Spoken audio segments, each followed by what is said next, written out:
할렐루야. 왜 예수님인가 하는 부분에 대해서 지난 3일 밤 예배 때 말씀을 드렸고, 오늘은 포도나무 비유에서 말씀하신 예수 안에 있는, 예수 안에 사는 사람에 관한 말씀을 드리려고 합니다. 지난번에 지지난주 3일 밤 예배인가요? 제가 여러분들에게 옥중서신에 관한 말씀을 드렸는데, 옥중서신이 제일 먼저 그 중에 제일 먼저 기록된 게 골로새서인데, 그 골로새서와 함께 골로새로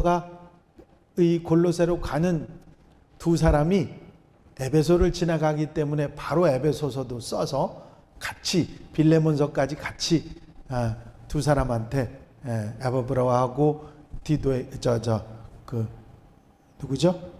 그 두 사람에게 두기고에게 이렇게 해서 보냈습니다.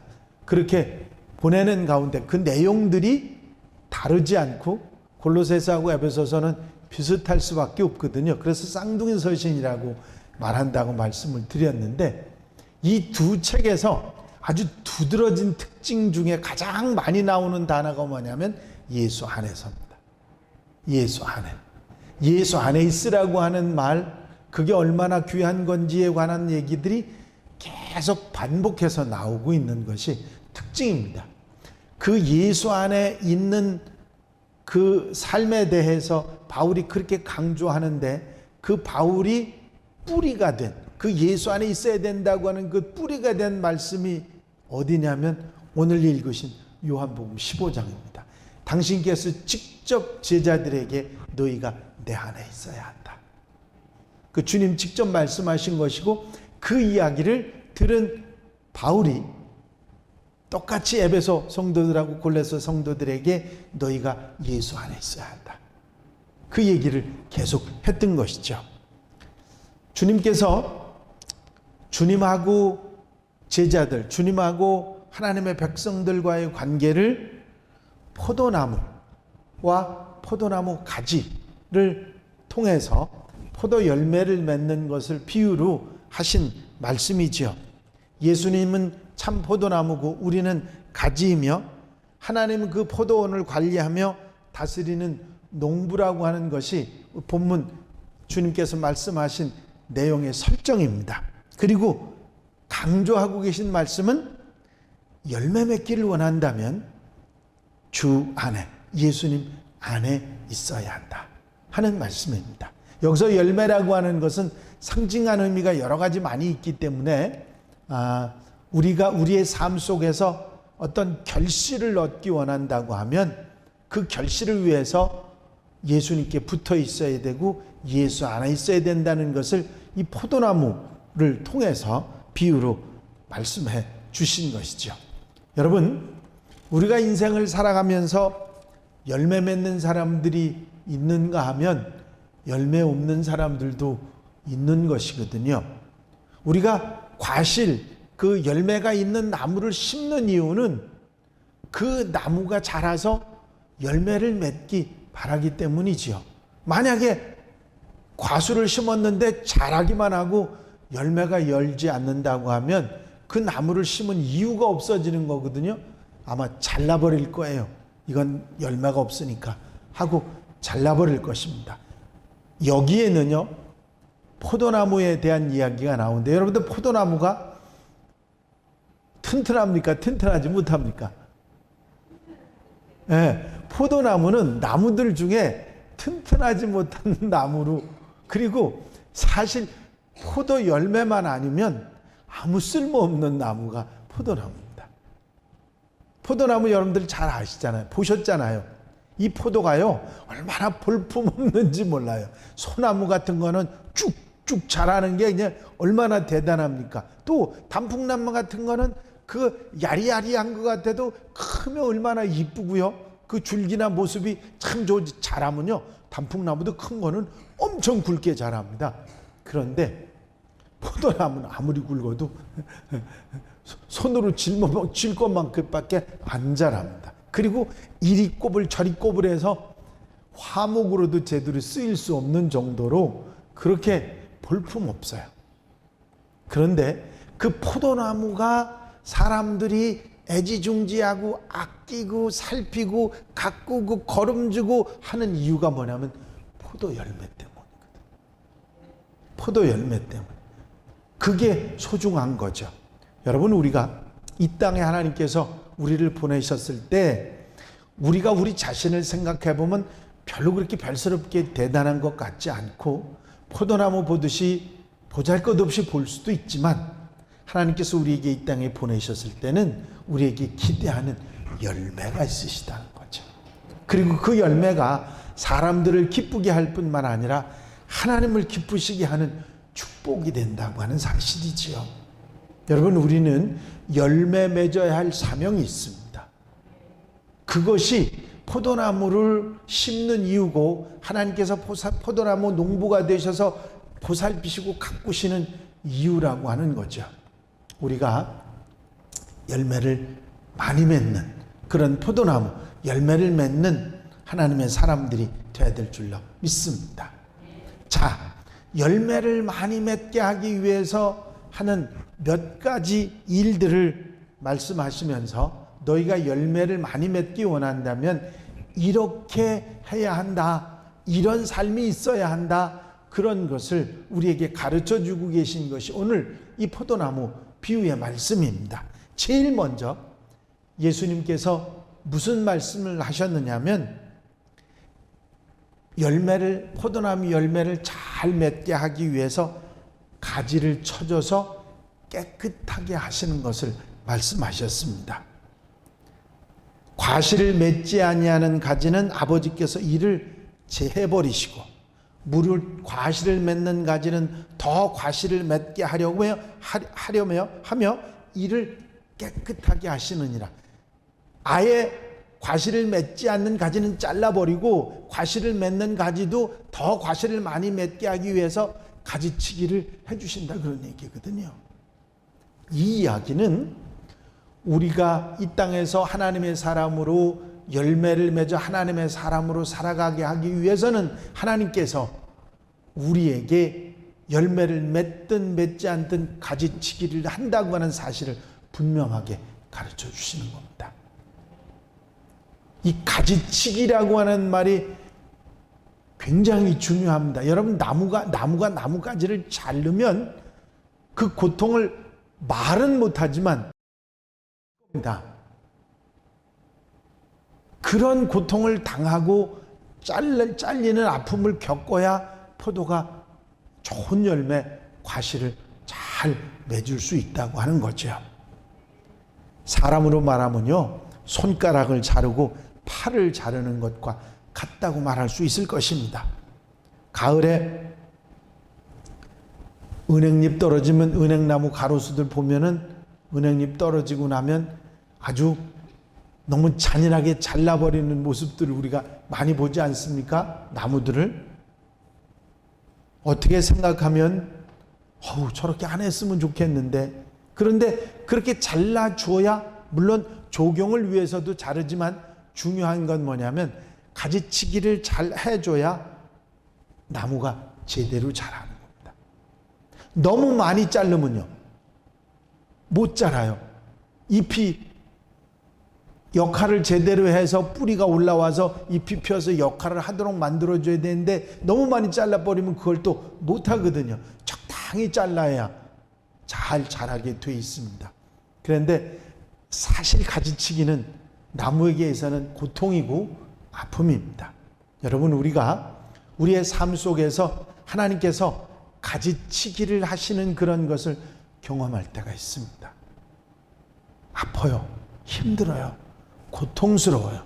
그런데 나중에 지나가 보면 하나님께서 그렇게 나한테 허락하시지 않고 가지치기를 하신 이유를 깨닫게 되는 경우들이 있습니다. 뭔가 내게 부족하고 내가 열매 맺는데 방해되는 요소들을 하나님께서 이렇게 가지치기 하셨다고 하는 사실을 깨달을 때가 있는 거죠.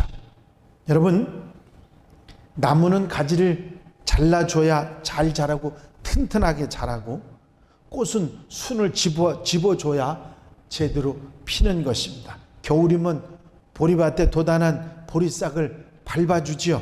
그래야 뿌리가 내려서 잘 자라기 때문입니다. 그 연한 순 같은 보리싹을 밟는 게 아주 어떻게 보면 굉장히 잔인한 것 같은데, 들떠 있는 땅을 밟아줌으로 인해서 뿌리가 더 잘 내리도록 하는 그런 효과가 있는 것입니다.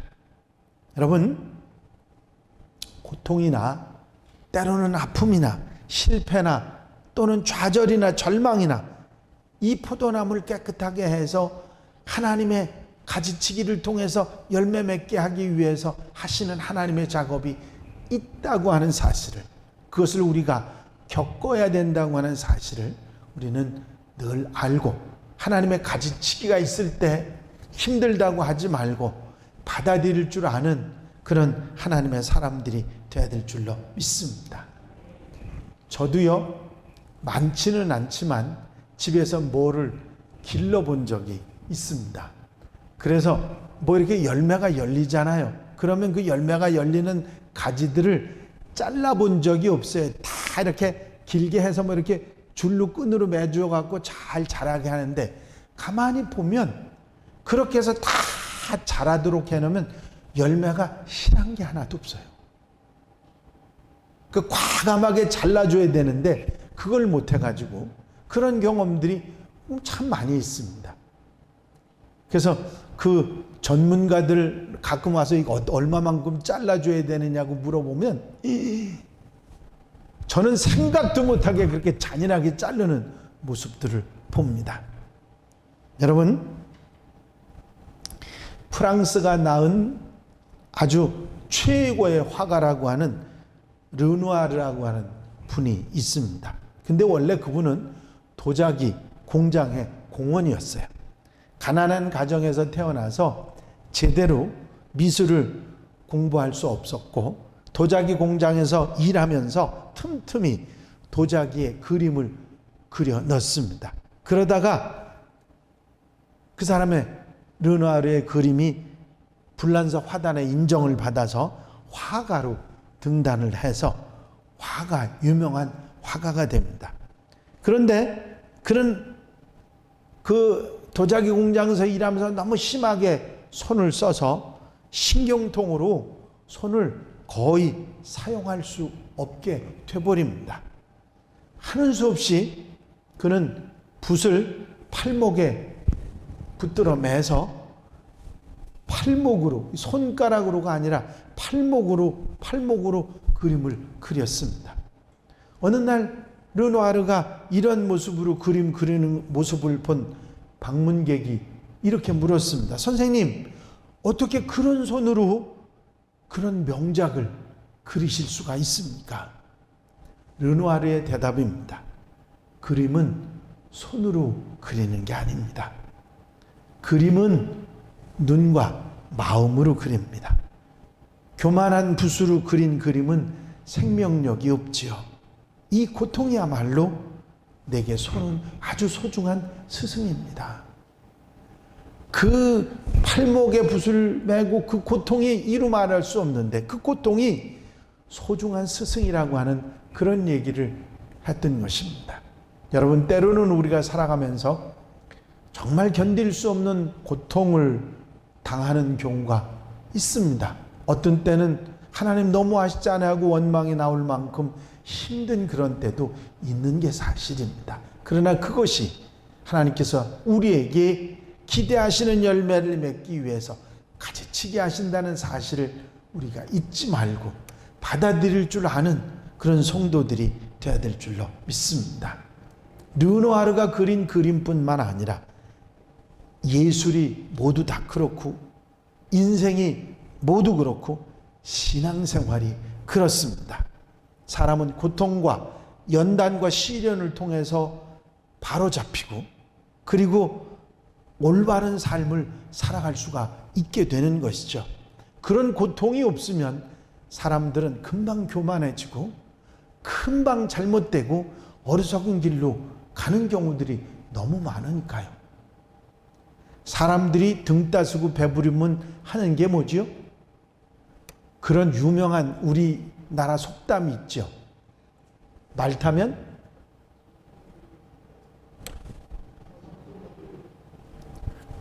제가 잘 안 들리는 가는 귀가 먹었는지 말 타면 견마 잡히고 싶다는 우리 속담이 있죠. 그게 뭐냐면 날이 갈수록 사람들의 욕심이 더 많아지는 겁니다. 이런 가지치기 고통이 우리에게 다가오지 않으면 그걸 사람들이 깨닫지 못해요. 다른 사람 얘기할 것도 없이 저도 역시 마찬가지입니다. 저는 처음에 교회가 재미있어지는 게 저 때문인 줄 알았어요. 와, 이런 교만이 없습니다. 교회가 부흥하고 성장하는 게 저 때문인 줄 알았어요. 아니, 저 때문이라고 다 생각은 하지 않았지만 제가 역할을 좀 했다고 그런 건방진 생각을 했어요. 아니에요. 제가 한 건 아무것도 없습니다. 여러분들 교회 오셔서 말씀 듣고 은혜 받으십니까? 별로 안 받으시나 봐. 아멘 소리가 너무 적어. 여러분들이 말씀 듣고 은혜 받으십니까? 제가 잘한 거 아무것도 없습니다. 뭐 때문에 여러분들이 은혜 받느냐면 여러분들의 마음밭 때문입니다. 여러분들의 마음밭이 준비되어 있으면 은혜 받고요. 여러분들의 마음밭이 준비 안 되어 있으면 하나님이 오셔서 얘기해도 은혜 못 받습니다. 그건 안 되는 거거든요. 여러분들이 은혜 받는 것이지 제가 잘해서 은혜 받는 건 절대 아니라고 하는 사실입니다. 저는 그걸 몰랐어요. 그래서 건방져졌습니다. 어디 가서 설교하면 건방진 설교도 가끔 했어요. 참으로 부끄러운 일입니다. 그런데 하나님이 저를 사정없이 인정사정 없이 그 교만을 꺾어버리신 거죠. 이젠 그런 마음 1도 없습니다. 여러분, 우리 인생 속에서 똑같아요. 어떤 사람이라도 예외일 수 없습니다. 조금 된 것 같으면 사람들은 그런 모습으로 자꾸 잘못돼 갑니다.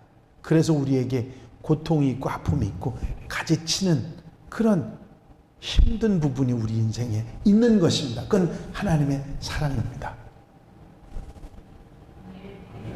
하나님의 사랑이라고 생각 안 하고 아예 차라리 난 고통 없었으면 좋겠다 그런 생각이십니까? 아니에요. 제대로 되질 못합니다. 그렇게 되게 돼 있어요. 하나님은 오늘도 좋은 나무를 만드시기 위해서 가지치게 하시고 채석장에 놔둔 돌멩이를 석수쟁이들이 잘 깎고 때리고 다듬어서 하나의 조각 작품을 만드는 것처럼 하나님께서 우리를 그렇게 만들어 가시는 것입니다. 여러분, 근데 여기 더 무서운 말씀이 있습니다. 좋은 나무 되라고 열매 잘 맺으라고 가지치기 하고 가꾸고 살피고 보살펴 줬는데 열매가 없으면 그때는 찍어 불에 던져진다는 거죠. 잊어버리지 말고 항상 마음의 허리를 동이는 하나님의 백성들이 되어야 될 줄로 믿습니다. 그래서 우리가 그렇게 가지치기라는 아픔을 당하고 힘든 일을 당하지만 생명력을 유지하고 끝까지 버텨서 열매 맺기 위해서 우리는 예수 안에 생명력과 진액을 주는 뿌리가 되고 나무가 되는 예수 안에 있어야만, 가지가 큰 포도나무에 붙어 있어야 열매를 맺을 수 있는 것처럼 주 안에 있어야 합니다. 이것이 얼마나 중요한 일인지 예수님께서는 이 포도나무 비유를 통해서 말씀하고 있습니다. 가지가 포도나무에 붙어 있지 아니하면 절로 과실을 맺을 수 없음같이 너희도 내 안에 있지 아니하면 그러하리라. 6절에서는요, 내 안에 거하지 아니하면 가지처럼 밖에 버리워 말라지나니, 7절에는 내 안에 거하고 내 말이 너희 안에 거하면, 이렇게 주님 안에 계속해서 이 7절 동안에 몇 번을 주님 안에 붙어 있어야 하는 말씀을 계속하고 계신 것입니다. 예수 안에 있다는 말은 예수님을 닮은다, 주님을 따라간다, 주님과 함께 있어 떨어지지 않는다 하는 의미를 가지고 있습니다. 예수 안에, 예수와 함께 가장 강조했던 사람은 바울 사도였습니다. 바울 사도가 쓴 편지 가운데 예수 안에라는 말을 몇 번을 했느냐? 153번을 하고 있습니다. 얼마나 그게 중요했으면 바울은 계속해서 예수 안에라는 말을 하고 있습니다. 그는 예수님 때문에 부름받고 구원받고 헌신합니다. 주님 위해서라면 그 어떤 것도 사양한 일이 없고 주저한 일이 없었습니다. 가지의 생명은 나무에 붙어 있어야 유지가 되는 것이죠. 꽃꽂이를 위해서 꽃을 가끔 꺾어서 병이나 숲 안에 꽂을 때가 있습니다. 그런데 그 꽃이 오래 못 갑니다. 왜? 이미 가지가 잘려서 나무를 떠나고 뿌리를 떠났기 때문에 이미 그때부터 죽어가고 있는 거거든요. 그거는 안 되는 것이죠. 여러분, 우리 삶 속에서 항상 뿌리를 내리는 몸통에 붙어 있는 가지, 그게 얼마나 소중한지를 알고 예수 안에 있는 하나님의 백성들 되시기를 바랍니다. 옛날 우리 선배들, 선조들이 부르던 그 복음성가 가사 중에 물을 떠난 고기는 혹시 산다 하여도 예수 떠난 심령은 사는 법이 없어요. 동남풍아 불어라, 서북풍아 불어라, 가시밭에 백합화 예수 향기 날린다. 예수님 내 주여 내 중심에 오셔서 주님 한 분만으로 만족하옵니다. 아멘. 그렇습니다.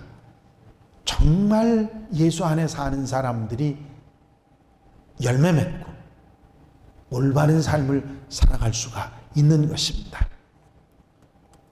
아프리카 성자인 프란시스가 어느 날 제자 한 사람이 물통에 물을 가득 채워갖고 어깨에 메고 가는 것을 봅니다.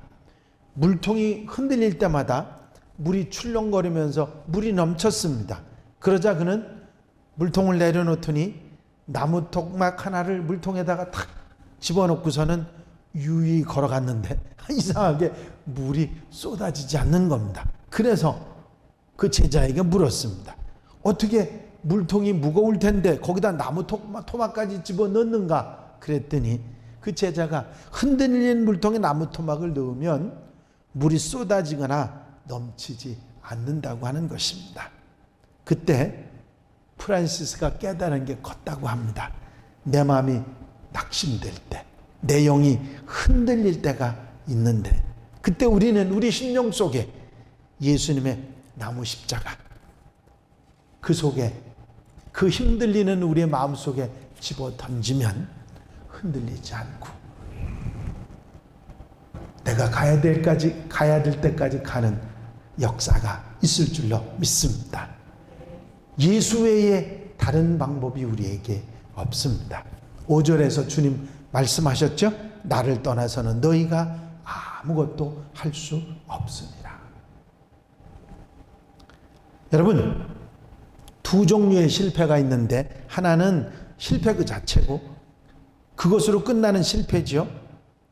실패 뒤에 따라오는 것은 절망이고 좌절이고 허탈입니다. 그래서 대부분의 실패, 이렇게 실패하는 사람들은 포기해버리고 말죠. 둘째 실패는 그것을 극복하는 겁니다.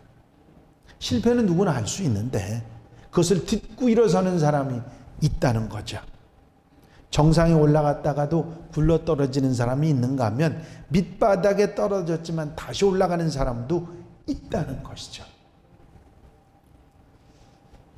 세계적인 지휘자인 토스카니 소년 시절부터 심각한 이 근시로 고생을 했습니다. 그의 소원은 두 눈을 밝게 보는 것이었고 훌륭한 연주자가 되는 것이었습니다.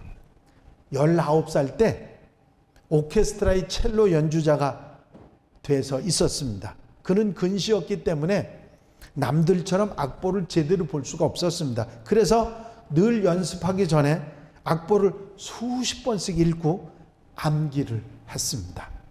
어느 날 중요한 연주회를 앞두고 상임 지휘자가 갑자기 큰 병으로 지휘를 할 수 없게 되었습니다. 연주회는 코앞에 있고 지휘자가 없었습니다.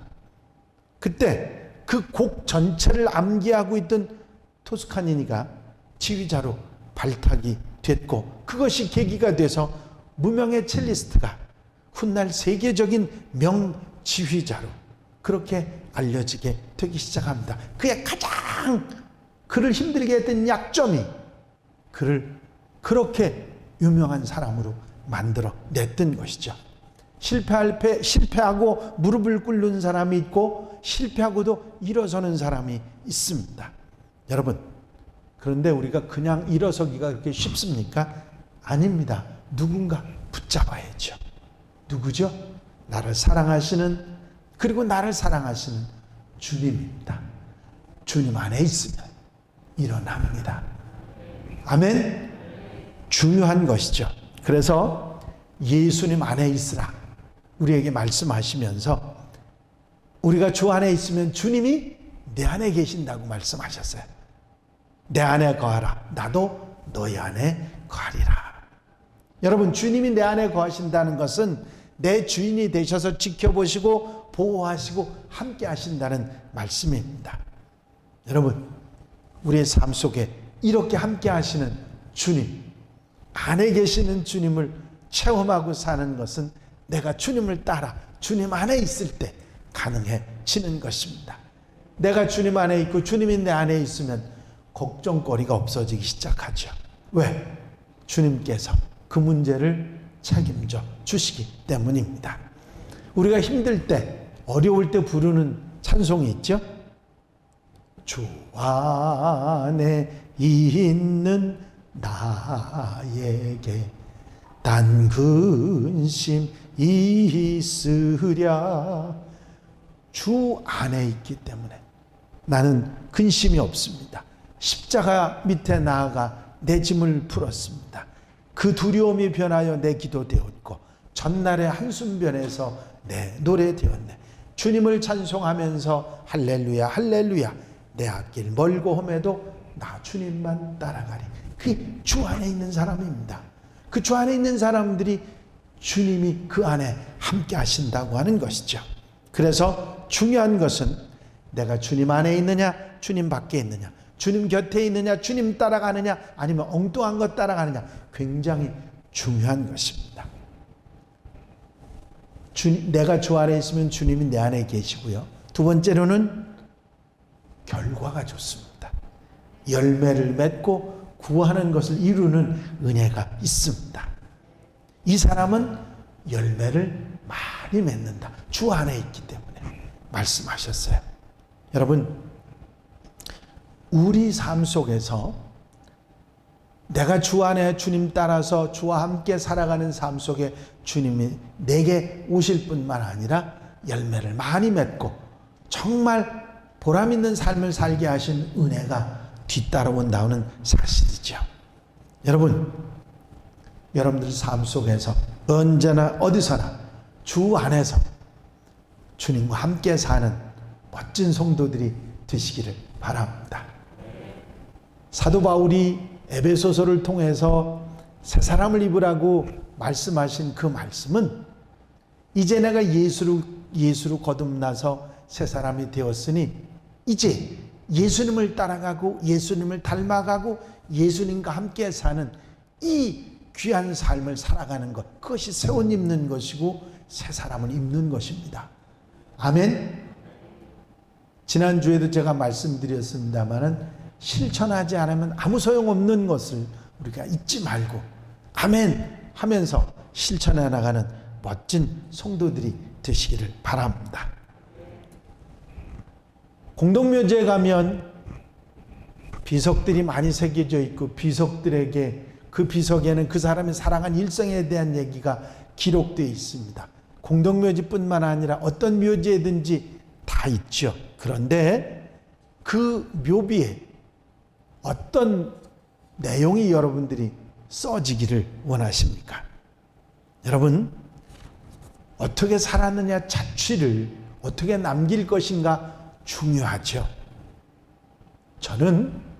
저나 여러분들이나 이 사람은 예수 안에 살고 예수 따라가고 예수와 함께 살았습니다.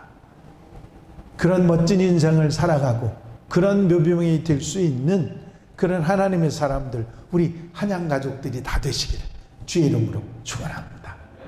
축원합니다. 기도드리십니다.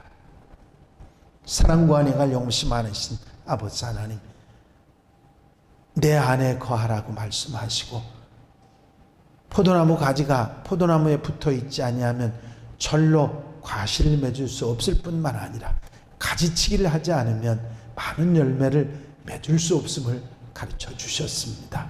아버지, 때로 우리가 가지치기를 당하는 아픔을 당할 때, 실패를 당할 때, 어려움을 당할 때 절망하고 낙심하지 말고 더 주님께 붙어서 그 진액을 받아 살아가는 하나님의 사람들, 주의 제자들 되게 하옵소서.